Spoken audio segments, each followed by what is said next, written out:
이 스가랴 7장 말씀은요, 하나님께 택함 받은 이들이 분명한 목적을 갖고 살아야 한다라는 것을 알려주고 있습니다. 하나님께 택함 받은 이들이 살아가는 것은 바로 신앙생활을 의미하는 것인데요. 그러면 우리가 하는 신앙생활에는 분명한 목적이 있어야 된다라는 것이죠. 신앙생활의 목적이 무엇인가 한번 생각을 해보면은요, 어떤 분들은 이렇게 생각하실 수도 있습니다. 뭐냐면 피조물인 우리가, 하나님의 피조물인 우리가 하나님께 우리의 간구를 요청하고 또 하나님의 응답하심을 바라고 기다리는 것, 그것이 신앙생활의 목적 아닌가라고 생각할 수도 있겠지만은요, 그것은 신앙생활의 하나의 수단이 될 수는 있지만 본질적인 목적이 될 수는 없다라는 거예요. 그러면 이 신앙생활의 목적이 무엇인가라는 것에 대해서 생각을 해보면 성도는, 하나님께 택함 받은 성도는 하나님께서 정하신 뜻대로 순종하며 살아가는 것, 그게 바로 우리가 하는 신앙생활의 본질적인 목적, 분명한 목적이다라는 거예요. 그 말씀을 오늘 스가랴 7장 말씀을 통해서 한번 살펴보려고 하는데요.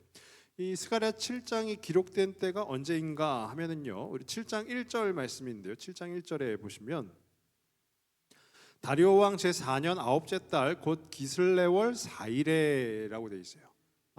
이렇게만 보면은 저게 도대체 언제야? 라고 생각하실 수 있는데요. 이것이 언제인가 하면은요, 먼저 이스라엘의 역사를 잠깐 살펴보면 남유다 왕국이 바벨론에 의해서 멸망을 당하고 포로로 붙잡혀가서 포로 생활을 하게 됩니다. 그리고 역사가 흐르고요, 바벨론 제국이 바사 왕국에 의해서 멸망을 당하고, 그러면서 이스라엘 백성들의 바벨론에서의 70년의 포로 생활이 마치게 되고요, 3번에 걸쳐서 3회에 걸쳐서 포로에서 돌아오는 포로 귀환이 이루어지게 됩니다. 1차 포로 귀환이 되었을 때 예루살렘에 당도하였을 때 유대인들이 보았을 때요, 예루살렘은 황폐화되어 있었죠. 그래서 성전은 이미 무너진 지 오래됐다라는 거예요. 그래서 그 성전 터에 기초를 놓고 이제 성전을 짓자라고 결의를 했는데, 그때 사마리아를 비롯한 주변 민족들의 방해로 그 성전을 재건하는 것이 지지부진이 되고 맙니다. 그리고 나서 약 한 15년의 세월이 시간이 지나고 나서요, 성전을 재건하기 시작하죠. 이것은 우리가 학개서 말씀을 통해서 잘 알 수가 있습니다. 그리고 나서 한 5년 정도가 지난 시점이 바로 오늘 이 스가랴 7장이 기록된 시점이라, 그 시간이다라는 거예요. 그러니까 정리를 하면 포로에서 돌아와서 20년 정도가 지난 시점, 성전도 어느 정도 공사가 진행되고 있는 시점, 그때에 무슨 일이 있었는가 하면은요, 베델에 살고 있던 몇몇이 예루살렘에 와서 그 제사장들과 선지자들에게 여쭙습니다. 질문을 던집니다. 어떤 질문을 하냐 하면은요, 오늘 3절인데요. 7장 3절인데요. 만군의 여호와의 전에 있는 제사장들과 선지자들에게 물어 이르되, 그 베델에 살고 있는 몇몇이 와서 물어보는 거예요. 뭘 물어보냐? 내가 여러 해 동안 행한 대로 5월 중에 울며 근신하리까 하매. 여러 해 동안 행한 대로라는 것은요, 바벨론에서 포로 생활을 하던 그 긴 시간 동안 우리 민족이 했던 대로라는 거예요. 울며 근신이라는 것은 저희가 읽은 4절부터 6절에 이제 금식으로 치환되어서 나오고 있는 표현입니다. 울면서 근신한다, 우리가 금식하리까라는 거죠. 그런데 거기에서 보면 5월 중에라고 돼 있어요. 5월. 왜 5월인가 한번 생각을 해보면은요, 그 바벨론의 포로기에 있던 유대인들은요, 그 남유다 왕국의 멸망과 관련한 그 국가적인 비극 사태를 기억하고 기념하면서 1년에 4차례에 걸쳐서 울며 근신하는, 그 금식하는 시간을 가졌다라는 거예요.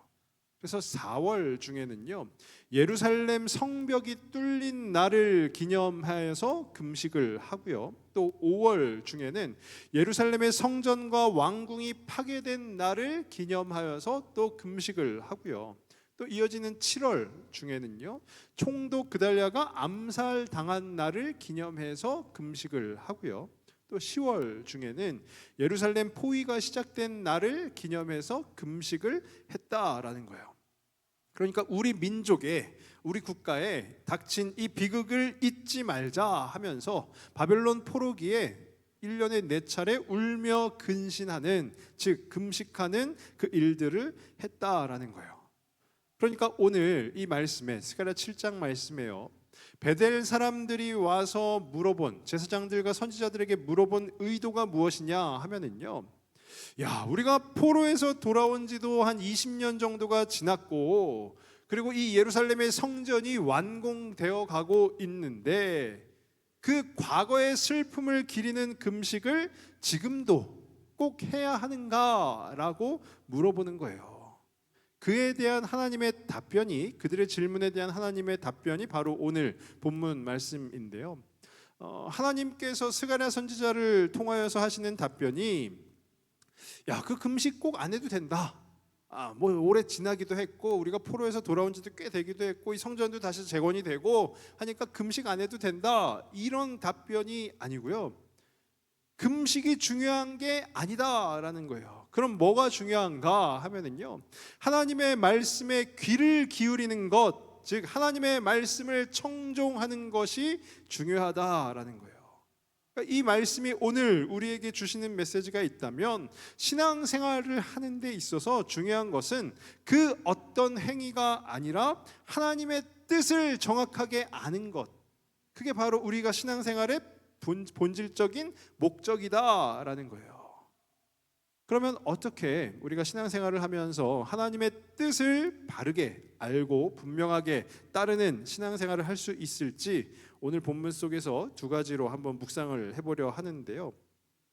첫 번째는요, 신앙생활은 습관으로부터 벗어나야 한다라는 거예요. 습관으로부터. 오늘 본문인 7장 5절 말씀을 한번 보시면은요, 7장 5절에요, 온 땅의 백성과 제사장들에게 이르라, 너희가 70년 동안 다섯째 달과 일곱째 달에 금식하고 애통하였거니와 그 금식이 나를 위하여 한 것이냐. 5절 말씀해 보니까요, 70년 동안, 너희가 70년 동안 다섯째 달과 일곱째 달, 아까 말씀드렸죠, 4월과 5월과 7월과 10월에 그 기억하면서 금식을 했다라고요. 그 5월과 7월에 금식하고 애통하였거니와 라는 거예요.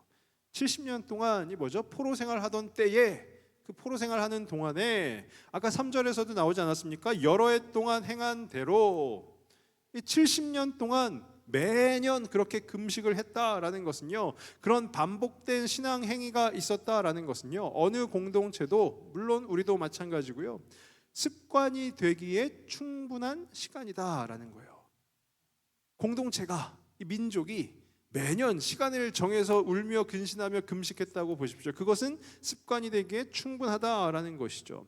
물론 신앙생활은요, 습관화되는 것이 중요하다, 이렇게 생각하시는 분들이 많이 계십니다. 왜 그런가 하면은요, 우리의 신앙생활은 보통 반복적으로 이루어지는 것이 다반사이기 때문에 그렇죠. 뭐 신앙생활이 뭡니까? 교회 나와서 예배 드리는 것도 신앙생활이죠.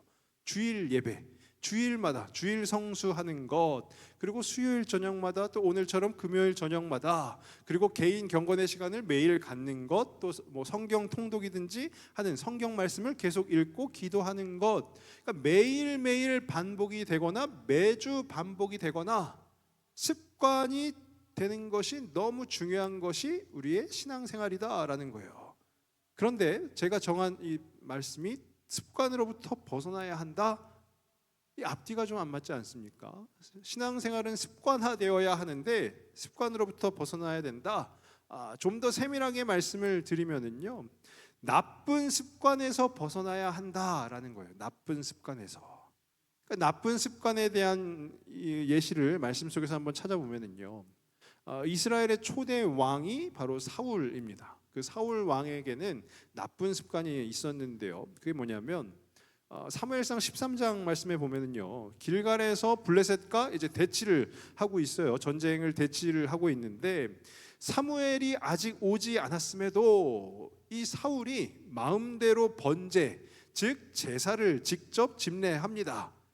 그리고 사무엘이 돌아왔을 때 이 사울의 태도를 보면은요, 우리 13장 11절 12절 말씀인데요, 두 절 말씀 한번 보시면, 사무엘이 이르되 왕이 행하신 것이 무엇이냐 하니 사울이 이르되 백성은 내게서 흩어지고, 그 길갈에서 블레셋과 대치 중일 때요, 사무엘이 오지 않습니다. 한 7일이 지나도 오지 않아요. 그러니까 이 군사들은 도대체 언제 공격할 겁니까? 라고 하면서 이제 마음이 해이해지는 거예요. 백성들이 흩어지게 되었다라는 것이고, 그리고 당신은, 이제 사울이 얘기하는 거죠, 사무엘, 당신은 정한 날 안에 오지 아니하고 블레셋 사람은 믹마스에 모였음을 내가 보았으므로, 그러니까 계획했던 대로 되지 않고 군사들이 해이해지고 흩어지고 하는 모습을 보니, 12절인데요, 이에 내가 이르기를 블레셋 사람들이 나를 치러 길갈로 내려오겠거늘, 이제 바로 전쟁이 이제 촉박히 닥쳤다라는 것이죠.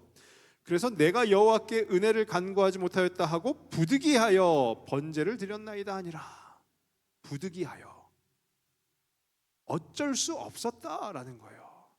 사무엘이 돌아와서 사울 왕에게 아니 왜 나를 기다리지 않고 번제를 직접 인도했습니까? 라고 물어보는데, 거기에 대해서 사울 왕은요, 야, 백성들이 이렇게 해이해지고 당신도 정한 시간에 오지 않고 또 블레셋이 이렇게 곧 쳐들어올 것 같은데 언제 그걸 다 기다리고 있냐? 내가 부득이하게 내가 번제를 인도했다라는 것이죠.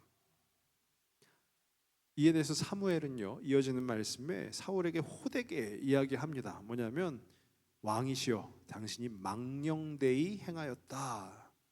하나님의 말씀에 순종하지 않았습니다 라고 이야기를 합니다. 또 하나 보면은요, 사무엘상 15장 말씀인데요, 이제는 사울 왕이 이끄는 이스라엘 군대가 아말렉과의 전투를 앞두고 있어요. 그리고 그 전투를 치릅니다. 승리합니다. 그리고 그 아말렉 땅에 있는 좋은 양과 소를 남겨두었다가 그것을 가지고 와서 사울이 또 제사를 지냅니다. 그러면서 사무엘의 책망을 사울이 또 듣게 되는데요, 우리 15장의 19절 21절 말씀인데요, 19절부터 보시면, 어찌하여 왕이 여호와의 목소리를 청종하지 아니하고, 하나님이 이렇게 하라고 했는데 왜 하나님의 말씀은 듣지를 않으십니까? 라는 거예요. 탈취에게만 급하여 여호와께서 악하게 여기시는 일을 행하였나이까? 20절입니다.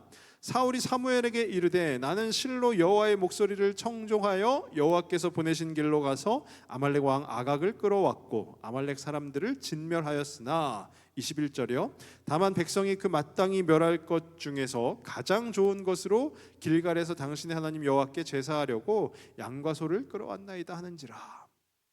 사무엘은 또 얘기하죠.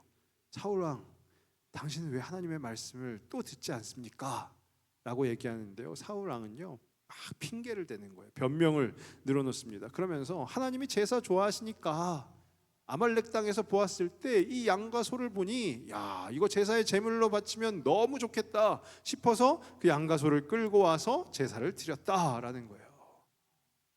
이 말씀의 결론을 보면은요, 결국 하나님께서는 사울을 왕으로 세우신 것을 후회하셨더라라고 돼 있고요, 하나님께 사울이 버림당하는 결과가 이루어지게 됩니다. 사울은 왜 그랬을까요?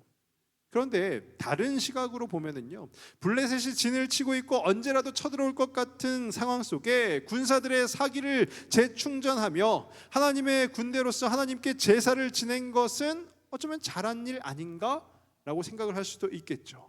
그리고 아말렉을 진멸하고 그 땅에 있는 가장 좋은 양과 소를 하나님께 드리기 위해서 제물로 바친 것은 잘한 일 아닌가라고도 생각을 할 수 있을 거예요.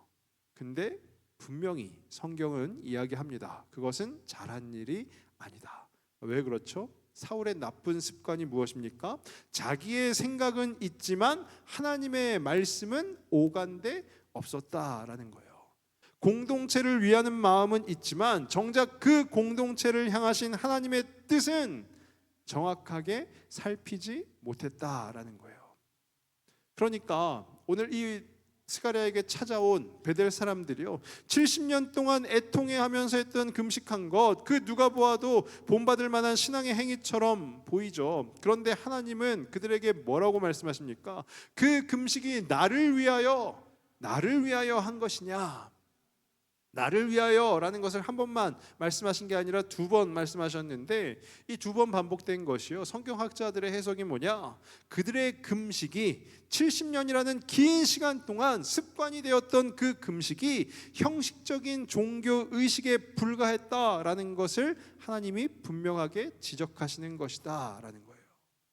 하나님의 뜻은 아니었다라는 것이죠. 그러면 그와는 반대로 좋은 습관이 있다면 그것은 뭘까요? 사울에 이어서 왕이 된 이가 있습니다. 바로 다윗인데요.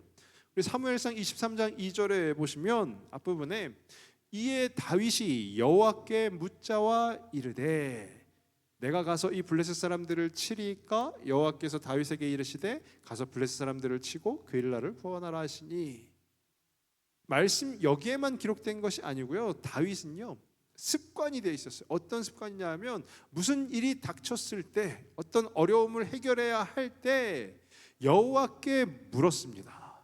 하나님의 뜻은 과연 무엇입니까? 라고 물었다라는 거예요. 그것이 좋은 습관이라는 것이죠. 우리의 습관은 어떠합니까? 매일 반복되는 우리의 신앙의 행위 안에서 먼저 하나님의 뜻을 구하는, 또 그 하나님의 뜻을 분명히 깨닫는 저와 우리 모든 성도분들이 되실 수 있기를 바랍니다. 두 번째로 생각해 볼 것은요, 뭐냐 하면은요, 신앙생활은 만족으로부터 벗어나야 한다라는 거예요. 만족으로부터 벗어나야 한다. 우리 이어지는 본문 6절 말씀인데요, 스가랴 7장 6절 말씀을 보시면 너희가 먹고 마실 때에 그것은 너희를 위하여 먹고 너희를 위하여 마시는 것이 아니냐. 하나님께서 그 베델 사람들에게 스가랴를 통해 또 말씀하시는 거예요. 금식에 대한, 그들이 70년 동안이나 1년에 4차례씩 해왔던 그 울며 근신하던 금식에 대한 하나님의 판단은요, 그것은 진정 나를 위해서, 그러니까 즉 하나님을 위해서 한 것이 아니다라는 거예요. 그러니까 금식할 때가 아닌, 금식이 끝나고 나서요, 먹고 마실 때, 그때 너희가 먹고 마신 것이 너희를 위하여 먹고 마신 것이다. 이게 무엇을 의미하는 걸까요? 너희들 만족이었다라는 거예요. 70년 동안이나 4월과 5월과 7월과 10월에 계속 반복해서 매년 금식해왔던 것들이 너희의 만족이었다라는 거예요. 하나님의 뜻이 아니고 유대인들 스스로 만족했다라는 것이죠. 그러니까 매년 반복된 그 금식을 통해서 또 매일의 신앙의 여정 속에서요, 그들은 그래야 했다라는 것이죠. 뭐냐면, 야, 금년에도 예루살렘 성전과 왕궁이 파괴된 날을 기념하는 금식을 잘 마쳤다. 그리고 이 금식을 잘 마쳤으니 이제 우리 마음껏 먹고 마시자. 만족했다라는 거예요. 만족했다. 그런데 성도의 신앙생활에서는요, 이 만족이라는 것이 매우 불편한 것이다 라는 거예요. 우리 사사기 11장 말씀해 보시면은요, 사사 입다에 대한 이야기가 나오는데요, 사사 입다는요 서자로 태어난 사사입니다. 근데 암몬 자손이 이스라엘을 치려고 할 때 이 입다를, 이제 그 이스라엘의 장로들이 가서 야, 우리를 위해서 좀 싸워 주십시오 해가지고요 군대 장관으로 세웁니다. 그러면서 입다가 이스라엘 장로들과 약속한 것은, 내가 이 전쟁에서 승리를 이끌어 줄 테니 그러면 내가 계속해서 이 이스라엘의 사사로 지낼 수 있게 해달라라는 거죠. 그러면서 군대 장관으로 세움을 받고 전쟁에 임합니다. 암몬 자손과의 전쟁에 출정하면서요, 이 입다 자신은요 무조건 이기고 싶은 거예요. 그렇지 않겠습니까? 서자였던 입다가 자신의 신분을 다시금 신분 상승을 할 수 있는 기회로 이 전쟁을 삼게 되었는데요, 전쟁에 출정하면서 그 승리에 대한 과도한 어떤 집착 때문에 한 가지 서원을 합니다. 어떤 서원인가 하면은요, 우리 사사기 11장 30절과 31절 말씀인데요, 그가 여호와께 서원하여 이르되, 즉 입다가 하나님께 서원하는 거예요. 주께서 과연 암몬 자손을 내 손에 넘겨주시면, 이 전쟁에서 승리하게 해주시면, 31절입니다. 내가 암몬 자손에게서 평안히 돌아올 때에, 승리하고 돌아올 때에 누구든지 내 집 문에서 나와서 나를 영접하는 그는, 첫 번째로 자기의 집에서 나와서 자신을 영접하는 그는 여호와께 돌릴 것이니 내가 그를 번제물로 드리겠나이다 하니라. 사람을 바치겠다라는 거예요. 근데 우리는 말씀의 결과를 너무 잘 알고 있죠. 입다가 암몬 자손과의 싸움에서 승리합니다. 그리고 평안이 돌아올 때, 즉 승리해서 돌아왔을 때 입다의 집에서 가장 먼저 나온 이가 그 사사 입다의 무남 동료 외동딸이 나오죠. 그런데 입다는 괴로웠겠죠. 당연히 괴로웠겠죠. 무남 동료 외동딸이잖아요. 얼마나 귀한 금지옥엽 같은 딸입니까? 그런데 하나님 앞에서 서원한 것이니 반드시 지켜야 한다. 그 결심 아래요, 그 무남 동료 외동딸을 결국 바칩니다. 물론 자식을 바친 아버지, 굉장히 어려운 이야기이긴 하지만은요, 이것이 저는 사사 입다의 만족이었다라고 보여집니다. 어떤 관점에서, 다른 관점에서 보면은요, 야, 하나님 앞에 약속한 것, 하나님 앞에 서원한 것을 지키기 위해서 자식도 불사하는 아주 신앙이 뛰어난 사람이다 라고도 볼 수 있겠지만, 이 인신제사라는 것 자체가요, 하나님께서 원하신 적이 없는 것이다 라는 거예요. 성경 곳곳에서 분명히 이야기하고 있는데요, 우리 두 구절만 한번 찾아보면은요, 레위기 18장 21절 말씀입니다. 레위기 18장 21절 말씀이 이 말씀이 아닌데요, 제가 읽어드릴게요. 너는 결단코 자녀를 몰렉에게 주어 불로 통과하게 함으로 내 하나님의 이름을 욕되게 하지 말라. 나는 여호와이니라. 몰렉, 그 우상은요, 자녀들을 불에 번제 제물로 바치는 그런 이상한 문화를 갖고 있었어요.